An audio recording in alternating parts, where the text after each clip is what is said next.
Agora, a gente tem comentado muito aqui que o futebol cearense, de fato, está num destaque absurdo no futebol do Nordeste. Que me perdoem os outros estados, mas hoje Ceará e Fortaleza estão voando, sim, principalmente o tricolor do PC.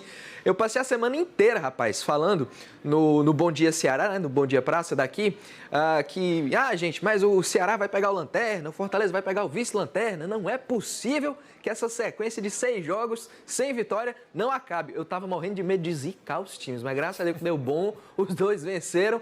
E foi como o Cabral muito bem pontuou em relação ao Fortaleza, viu? Foi, de fato, não estava nem perto daquele futebol mais vistoso, mais atrativo que o tricolor do PC estava mostrando nas últimas partidas, que inclusive não estava ganhando, né? Só que dessa vez fez o basicão. Marcelo Benevenuto mais uma vez apareceu como zagueiro artilheiro ali, né? Dizendo de cabeça a falha da defesa do Sport. Enfim, paciência, a defesa do Sport que lute. Mas mais uma vez chegando ao fazer gol, já tem 3 gols, os 3 marcados na Série A, os 3 marcados nos últimos 6 jogos. Fase artilheira tá boa, tava no time da redação do Cartola, assim como o Felipe Alves, que fez muitas defesas. O time da redação do Cartola aqui, meus amigos, passou dos 100 pontos, viu? Só para deixar a concorrência chorando um pouquinho. Pois é, mas a gente teve também destaque do Lucas Crispim, que mais uma vez se deu bem com assistência, né? Tem 9 assistências na temporada, 5 delas na Série A. Mas, de fato, o Fortaleza não jogou tão bem quanto aquilo que o torcedor estava acostumado.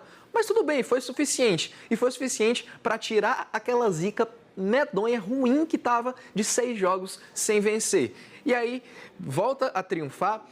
Passa o Flamengo na tabela de classificação. Mas o Flamengo tem jogos a menos. Ok, tudo bem, o Flamengo vê isso aí depois. Mas o Fortaleza se consolida no G4 e deixa Juan Pablo Vojvoda muito contente, né? Até porque o Vojvoda falou bastante disso.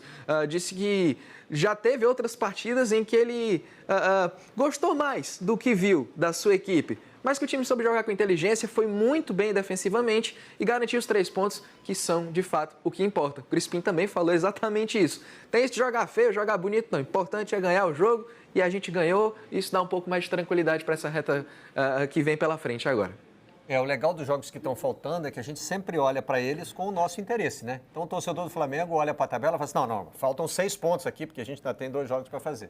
E o torcedor do Fortaleza vai falar, não, o Flamengo tem 2 jogos a mesmo, mas vai perder os 2, então vai ficar aí onde está mesmo e tá tudo certo, né? A gente projeta... E, na verdade, em relação ao Fortaleza, são 3, né? É porque o Fortaleza tem 1 a menos também, é verdade. Porque o Fortaleza está na rodada 22, de fato, e o Flamengo está na 19. Então são com relação ao Fortaleza são 3, tem 1, mas tá certo. Agora, por outro lado, esses asteriscos. Mesmo que... Peraí, eu tenho que trabalhar com a tabela aberta, senão não dá. Eu tenho que deixar aqui, isso. Pronto, já tá aqui. Tem uma página aqui com o GE. Globo, classificação Série A. Já vou botar uma da Série B também, a gente vai falar daqui a pouquinho, aí eu já fico com a cola. Fala, Mansur. Não, só um detalhe interessante em relação ao Fortaleza é que, mesmo se a gente fizer uma projeção, todo mundo cumpriu os seus jogos a menos, e acontecerem os resultados menos interessantes para o Fortaleza, digamos assim, ele não sai do G4. O que mostra o quanto é sólida e o quanto é notável essa campanha. Aliás, essa temporada, desculpa fugir um pouquinho do tema, mas essa temporada tem uma coisa muito interessante no futebol brasileiro para mim. A gente tem o sucesso de alguns times brasileiros no cenário sul-americano, né? E você tem uma campanha como a do Fortaleza na Copa do Brasil. Se o sucesso lá no topo da pirâmide da Libertadores ele tem muito da questão financeira, do poderio financeiro do futebol brasileiro, o sucesso dos clubes que estão bem na Copa Sul-Americana, o sucesso do Fortaleza no Campeonato Brasileiro e na Copa do Brasil, eles são indicativos de uma outra tendência do futebol brasileiro. Fora da elite dos clubes com as maiores receitas, estão florescendo projetos muito interessantes de futebol. Você pode concordar ou não com algumas diretrizes desses projetos, mas eles têm características muito claras, ideias muito claras e muito marcadas. O Atlético Paranaense, onde o treinador ele é uma figura da engrenagem, ele não é o projeto personificado, onde você tem um diretor técnico, uma estrutura de um clube que aposta em inovação, em pensar diferente para competir com quem tem mais dinheiro. você tem o Fortaleza com esse projeto com o Vojvoda e que vinha tendo com o Rogério uma ideia clara de futebol, um projeto esportivo consistente nesse momento e com ideias muito claras, e o Bragantino, que é algo novo no futebol brasileiro, é quase uma franquia de futebol que tenta reproduzir um modelo praticado pela mesma marca em outros países, algo que a gente não conhecia aqui, mas são projetos, ideias claras de futebol, fazendo com que times com menos dinheiro do que os times de elite consigam competir. Muito bem. Fuga ao tema no nosso tempo, né, Dapi? Dava a reprovação na redação do vestibular, né? Era maior. Perdão, mas a gente tinha, né? Não pode ter fuga ao tema.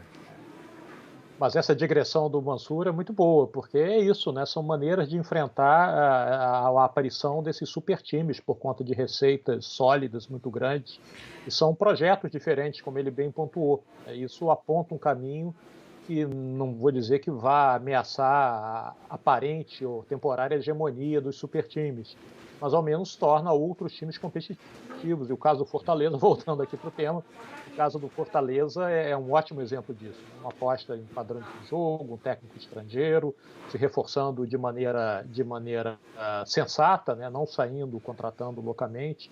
É muito auspicioso ver a trajetória do Fortaleza e também, por que não, já que estamos com o Juscelino aqui, do Ceará, né? O Ceará também tem uma proposta de time, uma proposta de modelo de futebol bem interessante. São times que são prazerosos de ver jogar, embora o Fortaleza ontem, de fato, não tenha estado longe de suas melhores apresentações. Aliás, algumas rodadas já não tem tido aquele futebol surpreendente que estava mostrando, né?